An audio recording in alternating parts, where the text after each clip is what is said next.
Alright, hello folks, and welcome to another video critique. This time we're looking at your HDR images, excuse me, and yeah, this is week 5, assignment 3.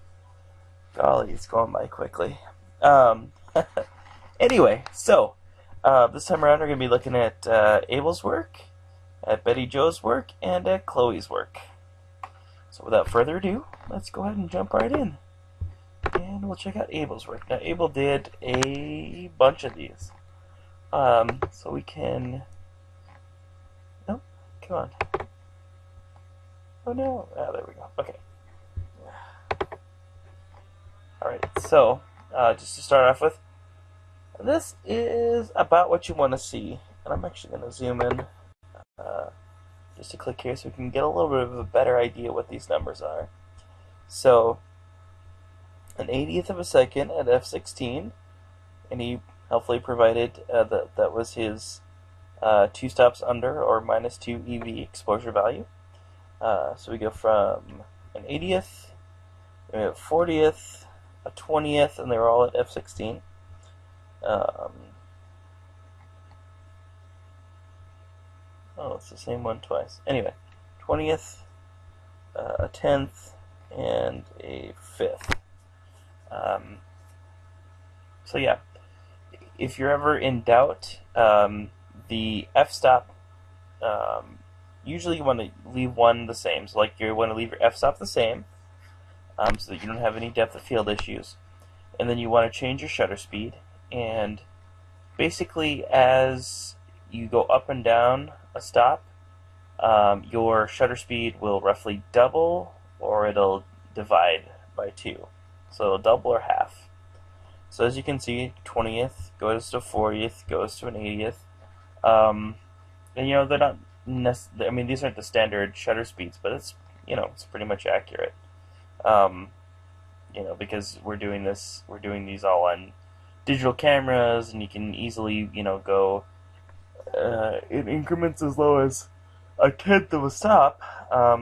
You know, the traditional, you know, 60th, 30th, 15th, or the other way, 125th, 250th, 500th of a second. These are sort of our traditional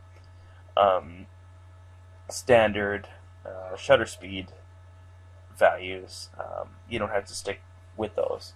But even as I just mentioned them there, you can see 125 goes to 250, goes to 500, so they roughly double.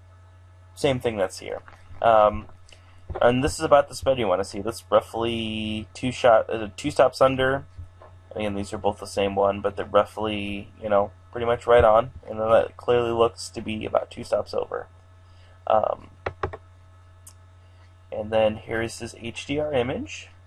And then I thought that this looked actually pretty nice as a black and white, although it does look like you bumped up the contrast a little bit when you did that. I would say it's slightly contrasty. Excuse me. Slightly contrasty to me. We're kind of getting a little bit washed out in these areas. But I did like it. I do want to, I also thought that was cool. I want to go to the one here that I actually thought was the most successful, which was this one. And you can really see sort of some of the stuff that happens with the HDR. It tends to have kind of glowing edges like we're seeing here. That's a real common thing.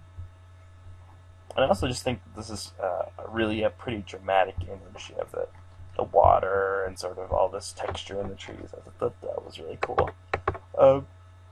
Excuse me, I also like this one quite a fair bit, especially in black and white. I actually take it back. I think this is my favorite. I like the balance between detail up in here, and then the way that it's going nearly to silhouette in a lot of these images, or a lot of these areas of the image. I also really liked just some stuff that was going on here. The sky, and sort of just the look of a lot of stuff, and the visual texture. Very nicely done, Abel. Obviously, I mean, we kind of blew through these pretty quickly, but you can see they all kind of go from 2 under to sort of correct exposure to 2 over. Everyone does that. And that's again, that's the exposure value, that's the spread that you want to see. So that's clearly, excuse me, that's actually a little, I would say that's not quite 2 under, because you can see your actual correct exposures right in between your 1 stop under and your right on. I would actually say that your quote-unquote correct exposure is slightly overexposed, but that is the kind of spread that you want to see, where it is clearly, quote-unquote too dark to, by 2 stops, by 1 stop, pretty much right on, a stop over and 2 stops over. You really do want to see a pretty big range between this and this, in order to get that true high dynamic range merged effect, essentially. So very nicely done, Abel. So up next we have Betty Jo. Let's take a look at Betty Jo's. Now, Betty Jo, this was a little bit pixelated. I was trying to figure out what was going on with that. As you can see here, I don't know if something happened with the with putting on a PDF or what, but they kind of got a little bit low. Now you do see a really small incremental change here, right? I mean, the difference between, well, you can see. So it's F5 at an 1/8 of a second, going to F5 at a 1/10 of a second, going to F5 at a 13th of a second, going to F5 at a 15th of a second. So each one of these is going up by, or technically going down by roughly a quarter of a stop, because F8 to F15 is 1 full stop. So you do definitely get a big range here, obviously, because you're going, let's see, what's your highest exposure value? Your lowest exposure value is, well, technically, your quote-unquote fastest exposure value is a 25th of a second at F5, and then your fastest exposure value, excuse me, is 0.4 seconds at F5. So you're getting a pretty big range. Let's see, yeah, I mean, that's about right. I guess we do have, another row of them here, but yeah, that's roughly it, because you're going. So it's a really small increment, so you would have to have, what do you got, roughly 9 here? 1, 2, 3, 4, 5, 6, 7, 8, 9, 10, 11. Okay. Yeah, you definitely need more. Like if she had just gone from here to here, if she'd just done 5 at this, quarter stop increment, it would not be the full HDR thing, because you wouldn't be getting, a 5 stop, or excuse me, a 4 stop range between, one extreme and the other. As it is here, you pretty much have it. This is a little weird because it's like start with the proper exposure and go down, and then you kind of starting. It's not the same, proper exposure again. It's a little bit above, and even more so going on. Anyway, I'm digressing here a little bit. So yeah, I definitely have a very saturated image here as your final result. I think it looks pretty good. It's just really hard to tell because there's something going on with your. It's like the resolution isn't high enough. It's really pretty pixelated. So I'm not sure what happened there. I don't know, Betty Jo, if it looks better on your computer and it's just something to do with how this image got saved or what. But I'd be pretty curious to know. And then she did a second set here, which we can go briefly into again. But as you can see. Excuse me. Oh, pardon me. Long day. So she even got more shots here, although um, I don't see any that are necessarily above. Most of them are below here. So you go from, F120, F4.5 at 125th of a second to F500 at or at F4.5 at 500th of a second. That's only 2 stops different. I think that is, well, you have the 50, which is, that's another, so that's 3 stops different. Let's see, 60 to, well, it's a really big range, but that doesn't make sense. I mean, this is, I guess, because even uh, your highest exposure here is only 125th. I mean, that's pretty much still right on. This should be, it should be 2 stops overexposed rather than pretty much dead on. To where, like here, I mean, technically you're like 4 stops under here. The resulting image should be pretty dark, which makes me think that you might have lightened it up some or not used all of your images, all whatever 14, 15 images. In terms of the images themselves, I like them. Let's see. Oh, hold on, let me go down here. Okay, okay, so let's look at this one. I thought they were both pretty good. I would say between the two, I find this one to be more successful. It is better composed, but it's tough. I want to be able to see more details here, and I can see, just at this magnification, I can see the pixelation that you have going on here.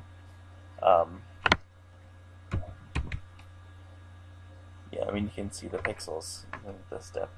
So that's, yeah, I do like it. I just wish I could see it a little bit more clearly. Alright, and then last but not least, let's check out Chloe's images. Alright, so here we have her 7 images here. We're going from,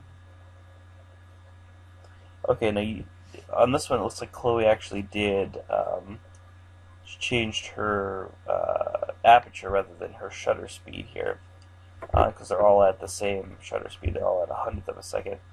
I'm pretty sure in the lecture it says to try and do it with shutter speeds rather than apertures, simply because, as you open or close your aperture, you're going to get more or less depth of field, and sometimes that can have a weird effect on the final product. But again, let's see, lowest is, highest exposure, fastest exposure, I might say, is 100th of a second at f4, and the slowest exposure, technically the darkest exposure, you might say, is f8 at 100th of a second. So that's really only about 2 stops. It's f4 to f5.6, and then f8. So really, between your 6 images, you've only gone up about 2 stops. When really you want to have 4 stops of difference. I think what's happening here is you're starting at the correct exposure, and then you're going down by 1/3 of a stop each time. When really what you want to do is start either 2 stops overexposed or 2 stops underexposed, and so that by the time you have your all 6 or 5 or 6 images, whatever you're going to shoot, you want to shoot either, if you're going to do this many, you want to shoot at a larger interval. So you want to go, f4 to f5.6 to f8 to f11 to f16. You want to have 4 full stops across the board, rather than, again, 2 stops from here to here. As far as the image itself, I actually liked how this turned out. you're getting a little bit of that, which even at 2 stops difference, you're getting a broader dynamic range than you would simply shooting it. You're just not getting that full HDR, 5-stop range. Um, and that's 5-stop range, or excuse me, 4-stop range just within the exposure, just between the top and bottom exposures. When you add in, the sort of the, you do the math and you have the 5 exposure range that each of your images has, plus you're tacking on, some exposure value below and above the quote-unquote correct exposure, you're going to get some more dynamic range there. So you are still extending the dynamic range, you're just not extending as much as someone who had done a 4 full-stop range within their exposures. Hopefully that makes sense to you. Alright, and then here she did color. It's funny, they're all so subtle, but they all, you clearly have the color, which is pretty subdued. Goes right into black and white. And then you have the tinted. I like the black and white, and I like this as an image. I think that there's a lot going for it. It's obviously fairly simple, but well composed, and and well exposed. Great depth of field. I think it's a really nice image, Chloe. All right, so the word that you want to use in your response to let me know that you watched this entire video is the word tiger. It's like the orange and black or white and black, depending on what kind of tiger it is, animal. So tiger. And yeah, you guys will have another video up here pretty quickly. So until that time, keep on shooting.